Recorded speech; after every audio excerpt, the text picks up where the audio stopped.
sensorielle d'analyser notre environnement pour savoir si on est en danger ou si on est en présence de quelque chose d'utile. Les cinq sens nous servent aussi à nous orienter dans l'univers. Rôle important à l'alimentation en permettant d'analyser les saveurs des aliments. Le goût est le sens par lequel on perçoit les saveurs acides, salées, amères et sucrées à l'aide des papilles situées sur le derrière de la langue. Mais d'une façon générale, on parle du goût comme une impression polysensorielle qui inclut plusieurs sens à la fois. Le goût ne se donc discute pas. En bougeant, ces cellules envoient des signaux au cerveau, puis le cerveau les interprète en son.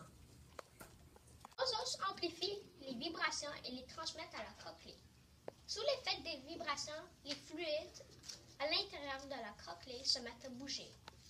Sur les murs de la cochlée, les cellules ciliées, aussi appelées cellules sensorielles, sont mises en mouvement par les fluides. Ça permet d'entendre des sons. Mais comment est-ce qu'elles fonctionnent? Quand le son entre dans l'oreille, il fait vibrer le tympan. En vibrant, le tympan transmet les ondes sonores à l'enclume, à l'étrier et au marteau. L'œil est l'organe de la vue, mais la vision, c'est-à-dire la perspection visuelle, nécessite l'intervention de zones spécialisées du cerveau, le cortex visuel, qui analyse et synthétise les informations collectées en termes de forme, de couleur, de texture, de relief, etc. La vue est le sens qui permet d'observer l'environnement à distance au moyen des rayonnements lumineux.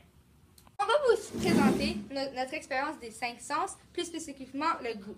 Alors, Juliana va prendre un chocolat et va le goûter. Alors là, c'est vraiment le goût du chocolat. Là, maintenant, elle va sécher sa langue avec l'essuie-tout. Et maintenant, reprendre le chocolat et voir maintenant comment ça goûte. Est-ce que tu sens une différence? Tu sens pas le chocolat?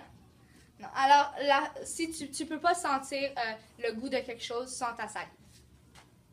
Le sens le plus important est le toucher! Car il nous permet de savoir si on a mal, si on mange et surtout, il nous permet d'analyser notre environnement et de classer des choses visqueuses, gluantes, piquantes et de même savoir si quelque chose est chaud ou froid.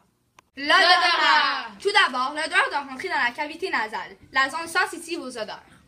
Lorsqu'elle touche les cellules sensorielles situées sur le mur de la cavité nasale, La substance chimique de l'odeur se dissout et les cellules sensorielles perçoivent l'odeur.